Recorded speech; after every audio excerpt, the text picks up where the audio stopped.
think the number one reason is people are not doing their due diligence. So I encourage people, I think that you do, our entire sales team, when they call you and say, is this for me? Well, you need to find out. Speak to people that have been in the industry for 4, 5, 6, 7, 8 years. See what it took them to grow to a fleet of 4 or 5 different trucks.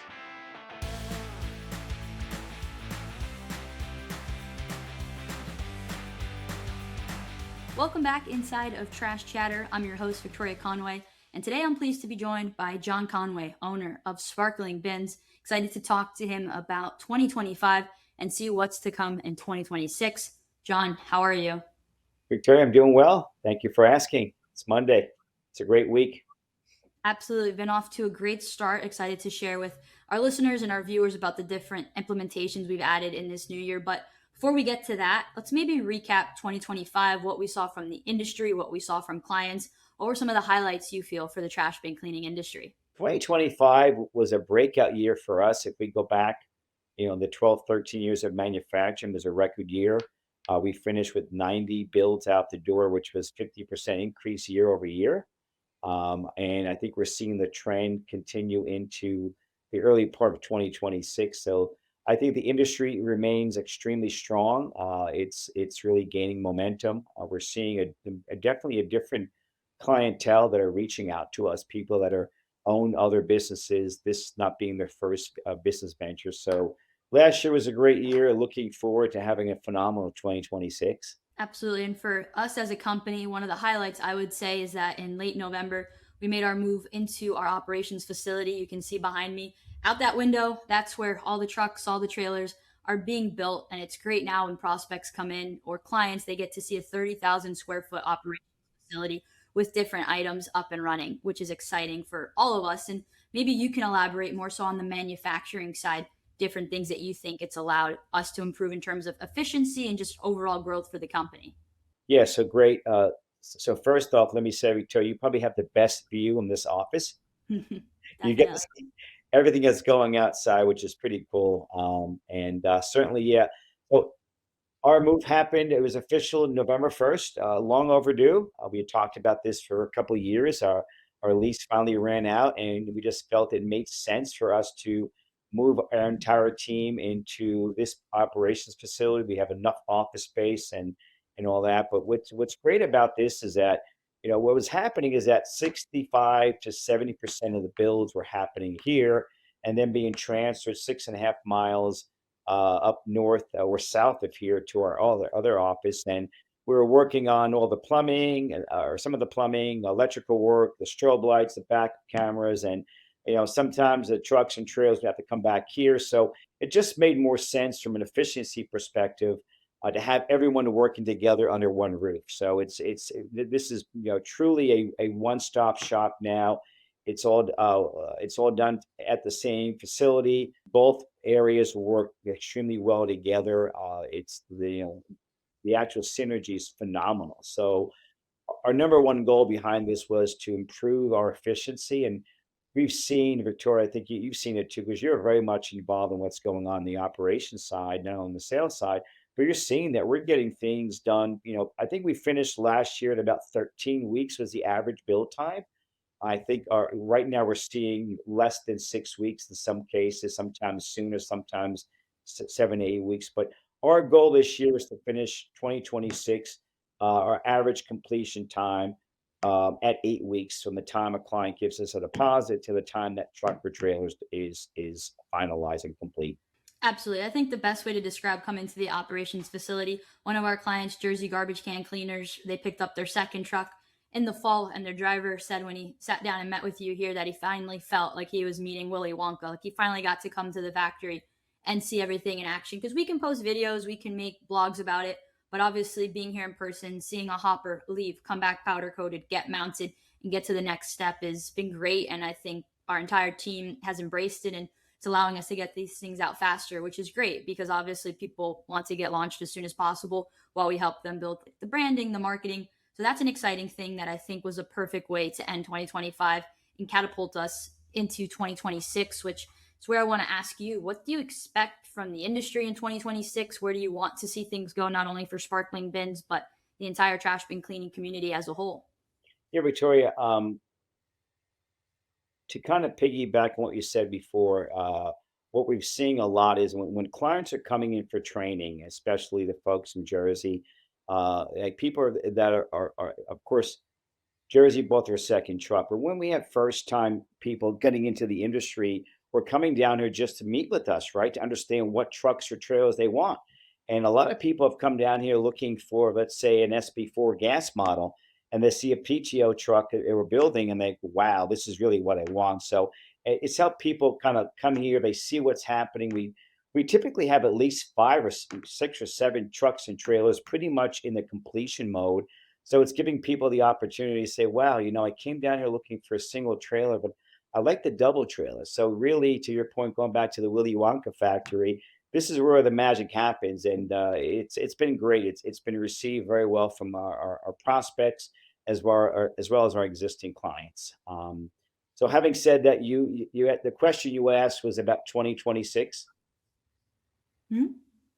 Yeah, so obviously 2026, we have some lofty goals. We are in a position now to where we feel that with our average weeks of completion time, we're going to be, our goal is to reduce it down to 4 to 5 weeks overall in terms of where we were last year. So, an average build time on a trailer is going to be 4 to 6 weeks, truck maybe 6 to 8 weeks. Obviously, if you go with the bigger models, the SB5, that may take longer. So, certainly, we are coming into this year strong. I think we have already close to 33 or 34 POs already opened going into 2026. And that's, our goal this year is 100 rigs. And I feel very confident we can accomplish that goal based on the momentum we had coming in from 2025. Absolutely. It seems like a lot of people are learning about the industry, but they're also taking the time to put together a good business plan, get proper funding in place so that they can be set up for success, which is definitely something we're always talking about in house. How can we help clients grow? And obviously, the more systems you sell, the more there's people out in this industry. So, for you, what do you still think is one of the biggest struggles for people that get into this industry and maybe 3 to 6 months in, they say it's not working or they're struggling to find themselves getting through that tough period of starting a small business in any industry, let alone one that not many people know about. That's probably been a challenge for us for years, right? So, I'm I try to be as active on these Facebook forums as possible. This 5 or 6 different great forums that people ask questions, and I'm very transparent in terms of. I think the number one reason is people are not doing their due diligence. So I encourage people. I think that you do it, our entire sales team, when they call you and say, is this for me? Well, you need to find out. Speak to people that have been in the industry for 4, 5, 6, 7, 8 years. See what it took them to grow to a fleet of 4 or 5 different trucks. So we're definitely trying to really be as transparent as possible. The number one challenge that we find is that people get into this industry undercapitalized. You have to have capital to make this business be successful. And I think what we're seeing, Victoria, is a shift of the kinds of leads we're getting today are less than they were in the past couple of years. But it seems to think that people that are calling us are better prepared. They've done their research. They listen to people on these Facebook forums, and I'll talk to prospects all the time saying, I've already talked to 4 or 5 different of your clients, and I have learned a lot from them. I'm going to learn a lot from you and your sales team. So they're becoming more and more prepared. But I think it goes back to people getting into this industry just kind of thinking, the old cliche of it's a get rich overnight business. I'm going to make 6 figures my first year. That's not the case.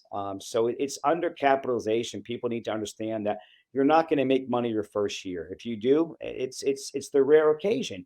We tell clients and prospects, make sure you had come prepared for at least a year and a half to 2 years of enough money to sustain the business until it really takes off. And I've always told people that when people are out there, like people are not out there looking for a better version or a cheaper version of trash bin cleaning.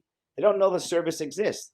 We have to spend time building awareness and building our brand to help people understand that the service really exists. So people are not lining up to sign up for the service. It's about you have to educate the consumer, and that's been something that we've instilled in all of our prospects when we're talking to them for years.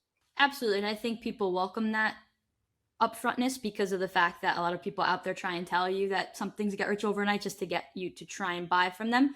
So hopefully the more conversations people have, they can understand there's a reason why most people that get on this podcast, that's the same advice that they have. So that's something with the education that hopefully will allow people that this is really the right fit for them and allow the industry to continue growing because we do have clients that run multiple systems. That's a very real fact. And I think that's the exciting part.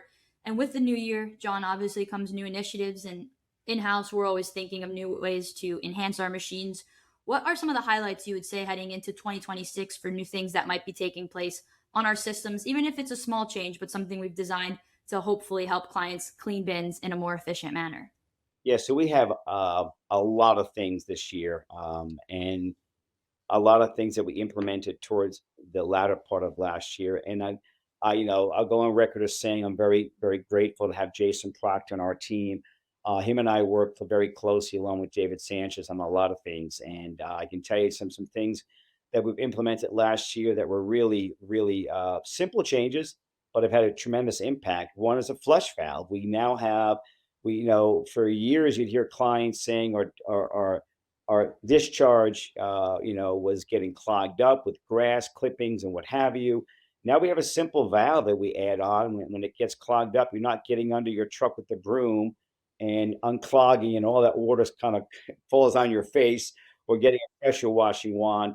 Now we have a simple flush valve that we have on the manifold, and every time, if your discharge gets clogged up, you open up the flush valve, and it's putting in high pressure water to unclog your discharge within seconds.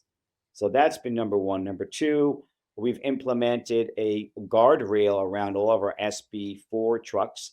So when people want to throw towels and rags in there, it keeps it in place. And we also have the 4-button wire controller for our Perkins lifter that is mounted in the guardrail, so it's not hanging from a hook that dangles back and forth and falls off and it breaks. So it's now embedded in the actual guardrail, which is pretty cool. And the same thing we've done on the SB2s and the SB1s.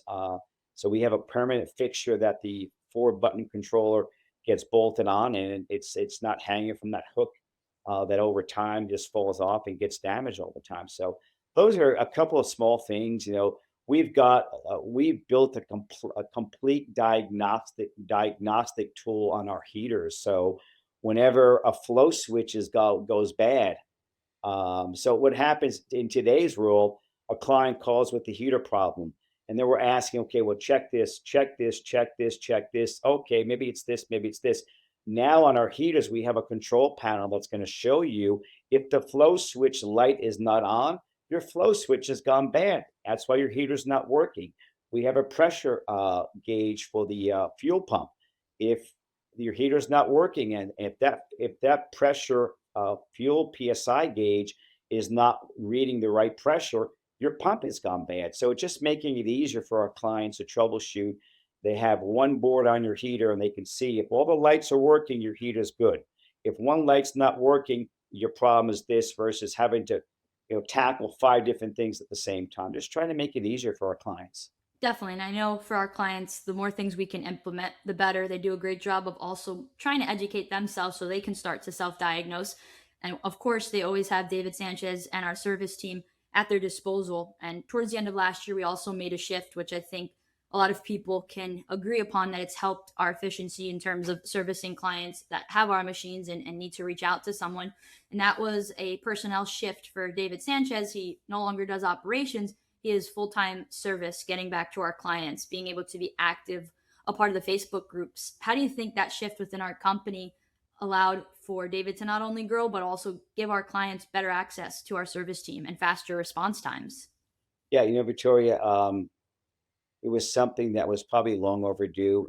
David has made and continues to make tremendous contributions to our success. He's been with us for a very long time, through a thick and thin, right? So at the end of the day, as we see that we're continuing to grow, we've helped close to 1,000, if not 1,000, entrepreneurs in 47 different states. it's hard to only have one David Sanchez, and David was involved in many different things. So we kind of did a whole reorganization. You've been with us now for over 5 years, going on 6 years, and you're running our sales team. Kyle joined our team about 8 months ago, and he's running the operations side. He's kind of shadowing me, and he's doing a great job. And having made those changes, we felt that David Sanchez needed to focus solely on service and service side, and he's done a phenomenal job. He's actively involved in a lot of these Facebook groups.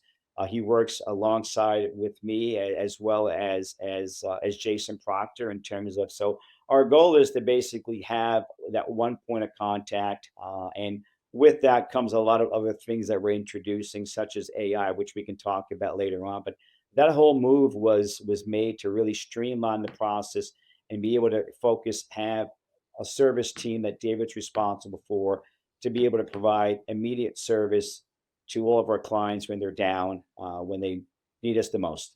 Absolutely. You can see David active in the groups and gives people, tips of the week, which is great, allowing him to further grow in that role, which he's always done an awesome job at. But now letting him really focus on that, and something that's paramount to all of us is our service after sales. So happy to hear that that's been a good transition. And I've been able to see it firsthand as well. You touched a little bit on AI. Would you like to elaborate on how we're starting to implement AI and helping enhance our business and also service after sale? I know it plays many different roles, but what have you and your team been developing in terms of implementing that? We have about 4 or 5 different initiatives on the AI front. I think any company in today's world needs to take advantage of AI, because AI is real. AI is out there.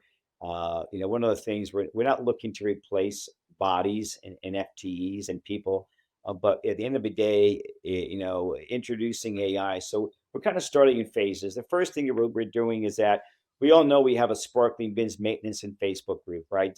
And that is meant for clients that have, listen, you're going to have problems, right? Whether it be questions, newbies that don't know that if your water tank is empty, the Honda engine won't start. So it's a lot of these. Right now, we're focusing on one and done calls. So we're introducing AI. We already hired a company. We interviewed 4 companies. We are going with one company. So they're in the process of scraping everything, 8, 9 years worth of data that's in our Facebook group, that created a database which we're going to own. So it's not that we're going to own the database. We're just going to pay them to host it and all that kind of stuff. So the first phase is introducing AI into the Sparkling Bins maintenance and troubleshooting group. So when clients ask questions, they're going to be able to have answers. Okay, check this, do that. As you do with most companies you call nowadays. However, keep in mind that if someone still needs that personal interaction with the David Sanchez or a Jason Proctor, whoever, or Ralph, they're still going to have that option. We're just trying to get those one and done calls quickly answered so clients can get back up and running. So that's just the start of AI. I see AI being introduced into the routing software, just route optimization, helping out. We're introducing AI into our call center. So AI is coming, and we're super excited. We really found a great company through John Michael. He found this a company that we have been working with for the last couple of months, and we feel that they're going to be a great partner for Sparkling Bins. That they're going to be able to introduce AI into almost every aspect of what we do in this organization. Absolutely. I'm excited to see how that can help different clients grow and hopefully allow us to just continue freeing up time to come up with new initiatives and different ways to continue growing. Lastly, John, before we let you go, I know you mentioned we've got about 32, 33 active POs in the first week of February, which is awesome, and more people in the pipeline. What do you want to see this year in the industry for Sparkling Bins, and where do you hope to be when we're doing this recap next year? It's really focusing on continuing to provide the most efficient systems in the industry. We have at least 4 or 5 modifications we're making and going into this year. So we want to make sure that we continue to make our models as cost effective and as efficient as we possibly can, trying to really raise the awareness, trying to get into more of those prospects who are calling us that have a business background. We find that people that own multiple businesses come into this industry, and they're able to really kind of understand what it takes to grow a business. So we're doing a lot more of lead generation in terms of outsourcing, not outsourcing, but trying to get leads from different sources versus people finding us on Google and finding us on Facebook and all that. So just really gearing up to have a phenomenal year and just really continuing to make our systems as effective and efficient as possible. Well, John, thank you so much for taking some time to join us here inside of Trash Chatter. Excited to see what 2026 has in store for sparkling bins and the industry as a whole. Thanks, Victoria. Thanks for having me. Thank you all for tuning in. If you're an aspiring entrepreneur looking to start your own business, please visit us today at sparklingbinsbusiness.com. Make sure you subscribe to Trash Chatter so you can get our monthly episodes. And thank you all so much for tuning in, and we'll see you again next time.